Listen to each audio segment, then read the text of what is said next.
8వ వచనం నుండి 22వ వచనం వరకు మొదట మనం 18వ వచనాన్ని మాత్రమే చదువుదాం. 8:18. ఇదిగో నేను యెహోవా నాకు ఇచ్చిన పిల్లలను సియోను కొండ మీద నివసించు సైన్యములకు అధిపతియగు యెహోవా వలనే సూచనగాను మహత్కార్యములుగాను ఇశ్రాయేలు మధ్య ఉన్నాము. దేవుని పిల్లరా, మరి ప్రవక్త అయినటువంటి యెషయా చెప్తున్నటువంటి మాట, నేను యెహోవా నాకిచ్చినటువంటి పిల్లలు ఆ సియోను కొండ మీద మేము ఉన్నాము, లేదా దేవుని సన్నిధిలో నిలిచి ఉన్నాం అని అర్థం, లేదా దేవుని మందిరంలో. ఇది చాలా మంచి భాగ్యమైనది పిల్లలు. ఎందుకంటే నేను నాకు యెహోవా నాకిచ్చినటువంటి పిల్లలు అని మనం చూస్తున్నాం. దేవునిని సేవించుట అనేటువంటి మాట అక్కడ మనకు అర్థమవుతుంది కుటుంబముతో. మరి ఈనాడు మనం చూస్తున్నాం, ఏదైనా ఫంక్షన్స్కి వెళ్ళినప్పుడు ఒక వ్యక్తి కుటుంబంలో ఒక వ్యక్తి వెళ్ళడం అనేది చాలా మందికి ఆనవాయితీ. మరీ మనకు అంటే ముఖ్యమైనటువంటి వారు అనుకుంటేనేమో దాదాపు సాధ్యమైంది కుటుంబం అంతా వెళ్తారు, లేకపోతే ఎవరైనా ఒకళ్ళు వెళ్తారు. ఏమో మరి పిలిచాం కదా రాలేదంటే పంపించాం కదండి ఒక వ్యక్తిని అని అంట. దేవునిలో ఈ రీతిగా ప్రార్థనా మందిరానికి కూడా ఒకళ్ళు వెళ్తే సరిపోద్ది అనేటువంటి ఆ భావన కొంతమంది కలిగి ఉంటున్నారు. అందరూ రావడం కుదరదు కదండి, ఒకళ్ళు వెళ్తున్నాము చాలే అన్నట్టుగా అనుకుంటున్నారు. ఎప్పుడు దేవుడిని సేవించటం అనేది దేవుని చిత్తమై ఉన్నది. ఎందుకంటే అది దేవుని చిత్తం, అది దేవుని చిత్తాన్ని మనం గ్రహించాలి అని దేవుని యొక్క వాక్యం చెప్తుంది. రాసినటువంటి పత్రికలో అక్కడ 19వ వచనాన్ని గమనించినట్లయితే, మీరిక మీదట పరజనులను పరదేశులను పరిశుద్ధులతో ఏక పట్టణస్థులను దేవుని ఇంటి వారమై ఉన్నాం. ఇల్లు అనగానే భార్యలు వీళ్ళందరూ ప్రియ, అంటే కుటుంబం అంతయు దేవుని సేవించుట, ఇది దేవుని చిత్తం. మరి ఈనాడు ఇంటి వారు యెహోవాను సేవించదము. ఎవరు? యెహోషువ చెప్పినటువంటి మాట. తర్వాత యోబు గారు కూడా ఏమన్నారంటే, మరి ఆయన కుటుంబం అంతయు దేవుడిని సేవించేటువంటి కుటుంబంగా ఉంది. ఇప్పుడు కుటుంబంలో నీ భార్య రక్షణ పొందలేదు అంటే ఆలోచించాలి, నీ భర్త మారు మనసు పొందలేదు అంటే ఆలోచించాలి. సరే, భార్యాభర్తలు ఇద్దరు రక్షించబడ్డారు, మరి వారి పిల్లల సంగతి ఏమిటి? అక్కడ ఏముందంటే, యెహోవా నాకు ఇచ్చినటువంటి పిల్లలు అంటే భార్యాభర్తలు శారీరకంగా ఏకమవడం ద్వారా పుట్టినటువంటి వారు కాదు. ప్రియులారా, ఏమిటంటే యెహోవా నాకు ఇచ్చిన పిల్లలు అంటే పిల్లలు. మరి దేవుణ్ణి కలిగి ఉన్నారా? కుటుంబంతో నేను దేవుని సేవించుచున్నారా? అలా జరగట్లేదనుకోండి, ఏం చేస్తామంటే కుటుంబము అంతా కూడా దేవుని సన్నిధిని కలిగి దేవుని ఆరాధించకపోతే ఆ కుటుంబంలో ఉన్నటువంటి వ్యక్తుల ద్వారానే సైతానుడు మన కుటుంబంలోనికి ప్రవేశించి అనేక రీతిలుగా శోధించి బలహీనపరిచేటువంటి ప్రమాదము ఉంది. కుటుంబంతో నిన్ను సేవించే కృపనివ్వండి. ఇక్కడ కొన్ని కుటుంబాలు ఉన్నాయి, ఇచ్చినటువంటి పిల్లలు నేను సియోను కొండ మీద అంటే దేవుని సన్నిధిలో ఉన్నాం అన్నాడు. ఎందుకంటే అక్కడ యెహోవా నివసించున్నాడు కదా, సియోను ఆ కొండ మీద నివసించను. మందిరములో మనకేముంది?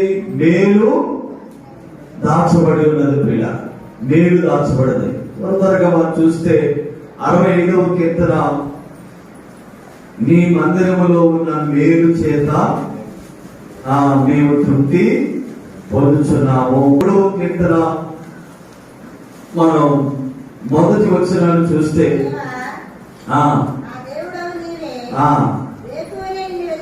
వెదకుదును, చూడండి, బలమును ప్రభావమును చూడవలెనని నీ పరిశుద్ధాలయమందు మందిరములో ఆయన బలమును ప్రభావములు ఉన్నాయి. సంపూర్ణ సంతోషము కలదు, నీ కుడి చేతిలో నిత్యము సుఖములు కలదు. అంటే దేవుని మందిరములో సంపూర్ణమైన సంతోషం. సినిమాలు చూడడం ద్వారా ఆ సంతోషాన్ని మనం కలిగి ఉండడం. దేవుని సన్నిధిలో సంపూర్ణ సంతోషం. ఆ తర్వాత వెళుదామని జనులు నాతో అడిగినప్పుడు నేను సంతోషించింది అన్నాడు.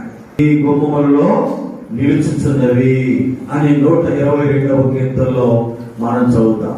పిల్లలైన వారై వారు మన దేవుని ఆవరణలో వర్ధిల్లుతూ ఉంటారు. చూడండి, ఇవన్నీ ప్రియుల 100% వాస్తవమైన వాగ్దానాలు. మరి ఈ గమనం అనేది మనకుంటే ఏం చేస్తామంటే, నేను నాకు ఇచ్చినటువంటి పిల్లలను యెహోవాను సేవించడము, కుటుంబం అంతయు ప్రియులారా దేవుణ్ణి సేవించడానికి ఏం చేస్తామంటే ఒకరికొకరు పురుగులుకుంటాం, మనం ప్రేరేపిస్తాం. ఎవరైనా చూడు, ఒకసారికల్లా నిర్లక్ష్యం, వస్తేరా లేకపోతే లేదు అన్నట్లుగా ఉంటది. కానీ ప్రియులారా ఇక్కడ నేను నాకు ఇచ్చినటువంటి పిల్లలను యెహోవా సన్నిధిలో ఉన్నాము అన్నాడు. అన్నటువంటి వారు అపోస్తలుల కార్యములు 2వ అధ్యాయంలో వారు అప్పుడు ప్రతి వారికి భయము కలిగేది మరియు అనేక మహత్కార్యములను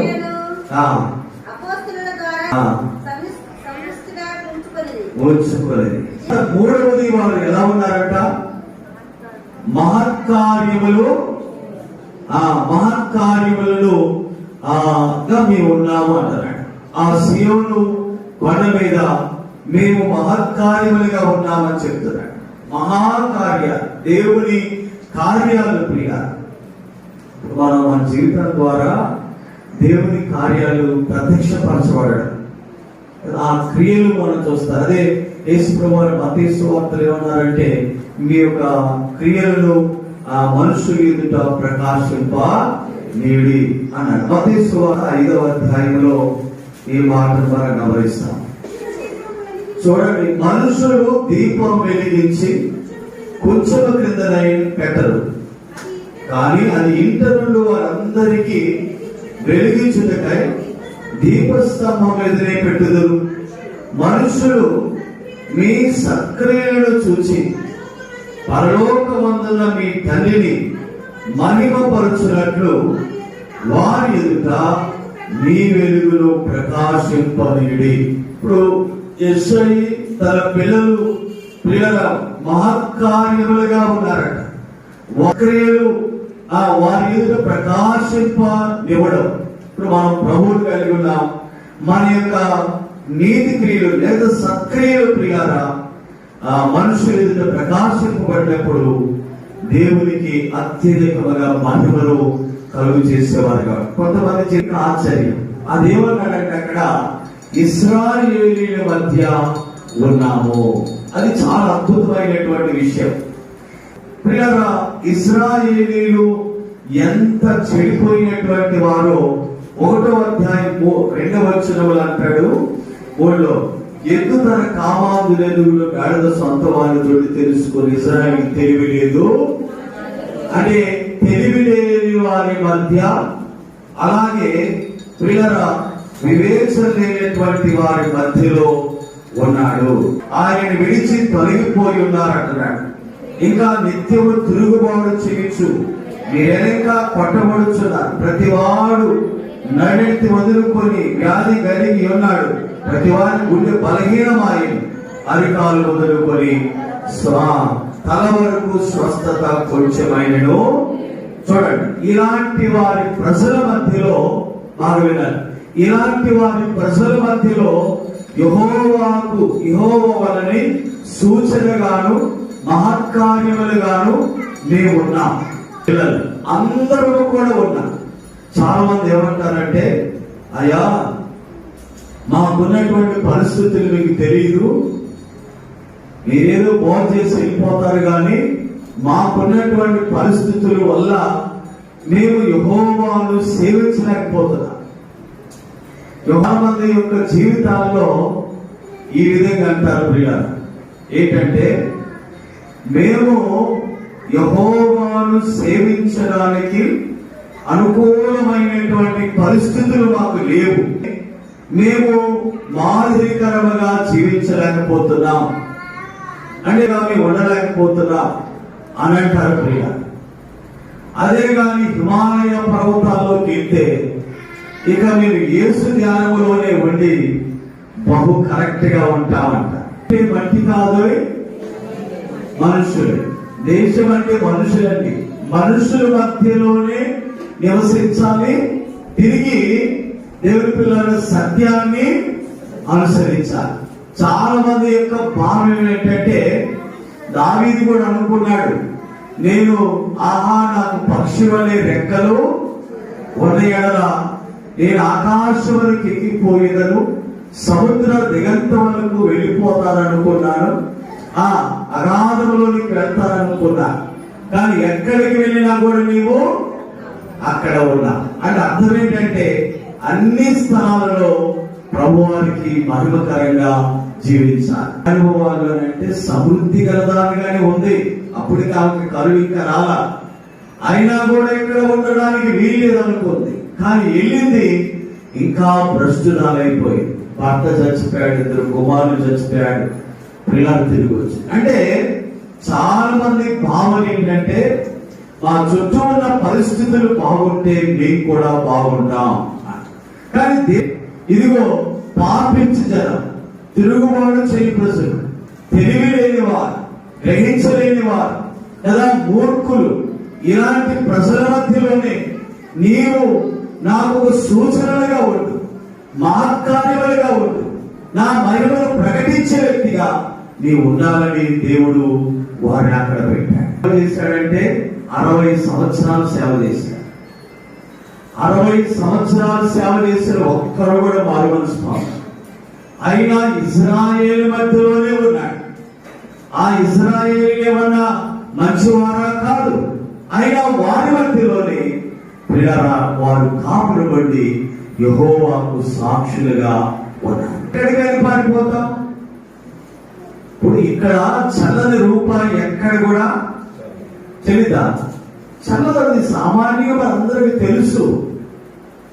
నువ్వు ఇక్కడ చల్లబాటు అవట్లా దేవుని సన్నిధిలో.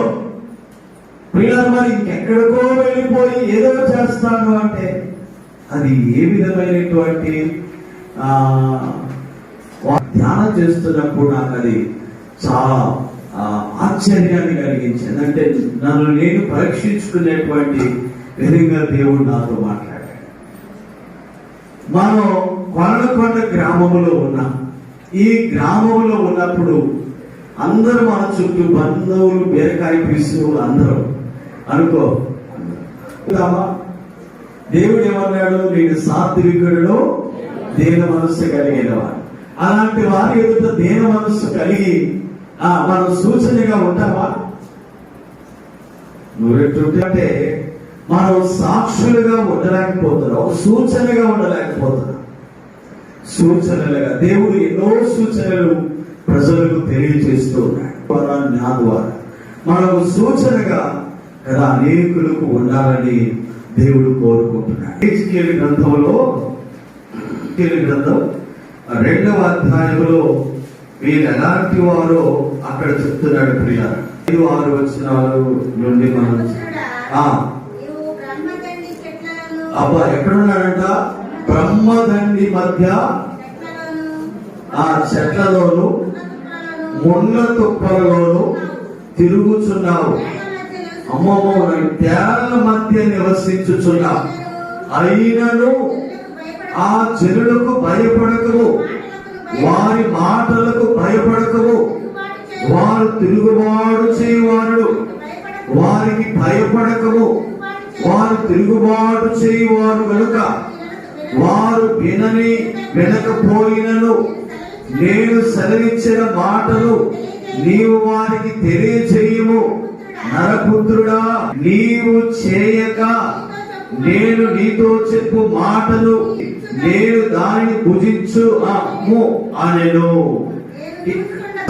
దేవుని పిల్లలు ఎట్లా ఉన్నారు వీళ్ళు గమనించండి. ఎలా ఉన్నారంట?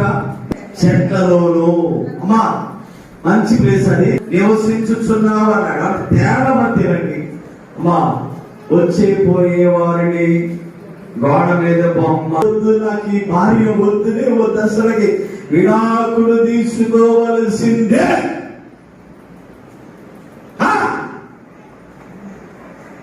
అక్కడే చెప్పు, నువ్వు అక్కడే పేద మధ్యలో ఉంటూ భయపడవద్దు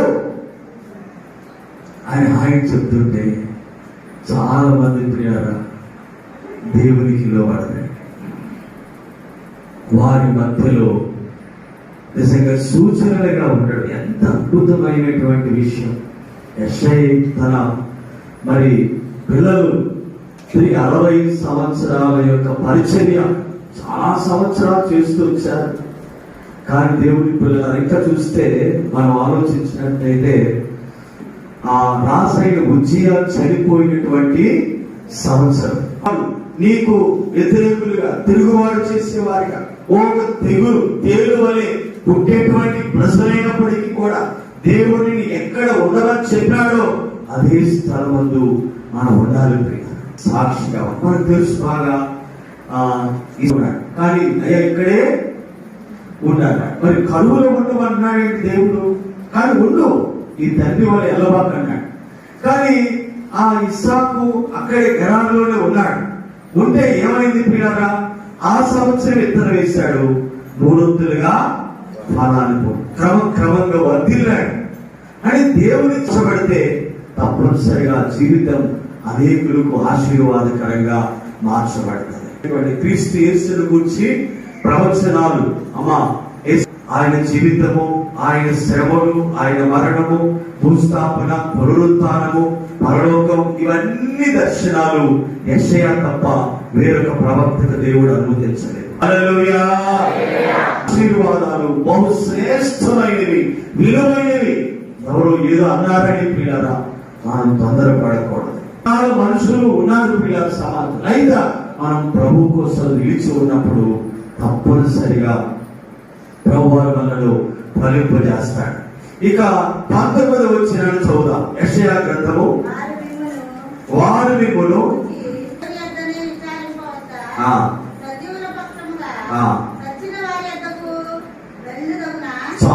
ఇప్పుడు ఈయనేమో యెహోవా వలన సూచనగాను మహత్కార్యములుగాను ఉంటే ఇశ్రాయేలు మధ్యలో ఆ ఇశ్రాయేలు ప్రజలు దైవజనుడైనటువంటి యెషయాని వారి పిల్లల్ని నిర్లక్ష్యపరిచి, దేవుని నిర్లక్ష్యపరిచి ఎక్కడికి వెళ్ళిపోతున్నారంట?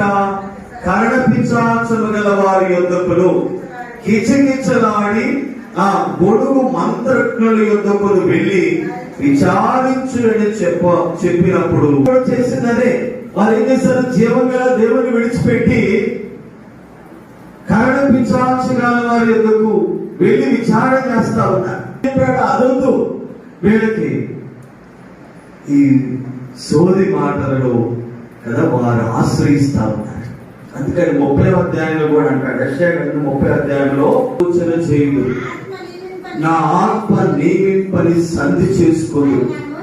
వారు నా నోటి మాటను విచారణ చేయక పరోబలముల చేత తమను తాము బలపరుచుకున్నటకై ఐగుప్తు నీడను శరణజొచ్చుటకు విచారణ చేయడలా. దేవుడు వారి మధ్యలో ఒక సూచనగాను మహత్కార్యముగాను దేవుడు తన సేవకులైనటువంటి ఆ యెషయాని తన పిల్లలను ఆ సియోను కొండ మీద విచారణ చేస్తాడు. అది మీకు అవమానం అన్నాడు, మీకు సిగ్గు కలుగు చేయను అన్నాడు. కానీ గమనించడం లేదు వారు. ఇంకా వారి అది హఠాత్తుగా పడిపో దేవుని విడిచిపోవునట్టి విశ్వాసము లేని దుష్ట హృదయము మీ అందున్నదేమో మీరు జాగ్రత్తగా చూసుకోండి. వీళ్ళు దేవుని మరచారు, విడిచారు, పిల్లలు ఐగుప్తును ఆశ్రయించారు. ఎందుకంటే అది సంపన్న దేశం కదా. ప్రపంచంలోనే ఇది అమెరికా ఎలాగ ఘనమైనదిగా ఉన్నది, ఆనాడు ఐగుప్తు అలాగా ఘనమైనదిగా ఉన్నది. దేశం యొక్క ఆలోచన తీసుకుంటే మంచిది, వారి పక్షముగా చేరితే మంచిది. అంతే, ఎవరు డబ్బు ఇస్తాడో, ఎవరు డబ్బు గల వాడిగా ఉంటాడు అక్కడికి వెళ్ళి ఆశ్రయం తీసుకుంటే మంచిది. దేవుడు ఎవరు అవసరం లేదు. నీకు శ్రమ రావంటే ఎందుకు రాదు, కష్టం రావంటే ఎందుకు రాదు, కీడు రావంటే ఎందుకు రాదు? దేవుణ్ణి విడిచిపెట్టేస్తున్నాం. కాబట్టి ఇలాగ జీవించడం నిజమైన క్రైస్తవ జీవితం కాదు. మనకు తెలియకుండానంటే ఆ జీవము గల దేవుని విడిచిపోవునట్టి విశ్వాసము లేని దుష్ట హృదయం మనం కలిగి ఉంటున్నాం. అసలు దేవుని దగ్గర విచారణ చేయడం లేదు, ప్రార్థన చేయడం లేదు, దేవుని చిత్తాన్ని కనుగొనడం లేదు. క్రీడలు ఉంటున్నాం కనుక ఆ పరిస్థితులు ఎలా వచ్చేసాయో చూడండి. వారు దేశ దిమ్మరులై ఉందరు అన్నాడు. ప్రభువుకు మనం సాక్షులుగా జీవించాలి. ఆ పరిస్థితులు ఎలా ఉన్నా కూడా మనం ప్రభు కోసం నమ్మకస్తులుగా ఉన్నప్పుడు, యథార్థవంతులుగా ఉన్నప్పుడు ఆ నీతిని దేవుడు చూస్తున్నాడు. నిన్ను బహుగా ప్రభు చేస్తాడు. నీ వెనకటి భాగమున దేవుని సైన్యం కాపలా కాస్తున్నాడు. అది నీకు మధ్యాహ్నం కాలపు ఎండవలే ఉందని చెప్పాడు. ప్రభువారు మనందరికీ దయచేయాలని మనం ప్రభువారిని అప్పగించుకుందాం. ఆయన దేవుని పొందుదాం. దేవుని మాటలు మనందరి కొరకు దీవించి ఆశీర్వదించు.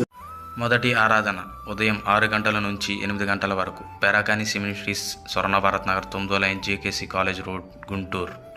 రెండవ ఆరాధన ఉదయం 9 గంటల నుంచి మధ్యాహ్నం 1 గంట వరకు కొలనుకొండ, పెరాకాని మినిస్ట్రీస్.